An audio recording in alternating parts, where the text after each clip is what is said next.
Argentina kacau balau, korban pertama dari gelapnya dunia.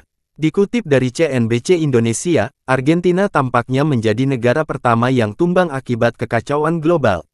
Terpukul oleh dampak ekonomi pandemi COVID-19, penguatan kurs dolar Amerika Serikat (AS) atau kebijakan suku bunga tinggi AS, dan krisis energi akibat perang Rusia-Ukraina. Inflasi negara penghasil gandum itu tak terkendali. Angkanya mencapai 78,5% pada Agustus, dan diperkirakan tembus 100% pada akhir tahun, menurut survei yang dilaksanakan Bank Sentral Argentina, Banco Central de la República Argentina, BCRA. Nilai mata uang peso Argentina atau ARS melemah lebih dari 47% sepanjang tahun ini, sebesar 150 peso Argentina per dolar AS. Mata uang negeri Lionel Messi itu sudah melemah akibat salah urus perekonomian sejak sebelum pandemi COVID-19. Pandemi dan perang Rusia memperparah situasi, hingga ARS terpuruk lebih dari 3.388% atas greenback, setelah sebelumnya menikmati nilai tukar di kisaran 4 peso Argentina per dolar AS, hingga pertengahan 2018. Saking sulitnya mendapatkan dolar AS karena pembatasan oleh otoritas setempat, muncullah dolar blue atau blue dollar di sana. Ini adalah aktivitas penukaran mata uang ASR ke dolar AS di jalanan, ilegal, atau tidak teregulasi oleh bank sentral, tetapi diketahui dan dibiarkan. Blue dollar muncul akibat tingginya permintaan dolar AS dan ketidakpercayaan warga terhadap peso. Nilainya jauh lebih tinggi dari kurs resmi, bisa 2 kali lipat. Ambil contoh, hari ini tanggal 10 Oktober tahun 2022 kurs resmi 1 dolar AS setara 150 peso Argentina di bank sentral, sementara kurs blue dollar sebesar 277 peso Argentina.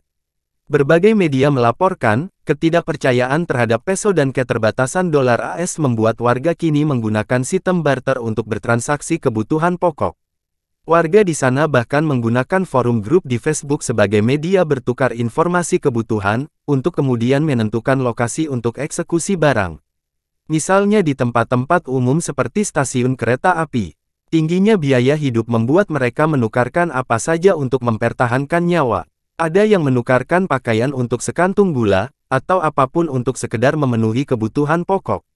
Namun, pemandangan kontras ada di pasar saham di mana indeks utama seperti S&P Merval mencatatkan pertumbuhan yang cukup signifikan, lebih dari 73% ke level 144.645.33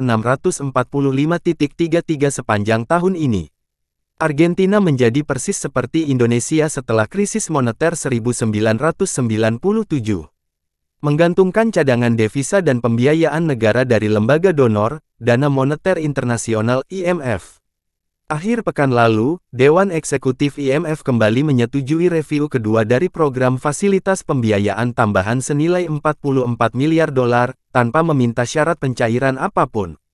IMF menyetujui pencairan senilai US dollar 3,8 miliar, sehingga menambah total pinjaman sekitar US dollar 17,5 miliar dari plafon. Tindakan tegas oleh tim ekonomi yang baru sangat penting untuk menstabilkan pasar dan membangun kembali kepercayaan, ujar IMF dalam pernyataannya yang dikutip Reuters akhir pekan lalu. Argentina kembali menjadi pasien IMF awal tahun ini, untuk menggantikan program yang gagal pada 2018.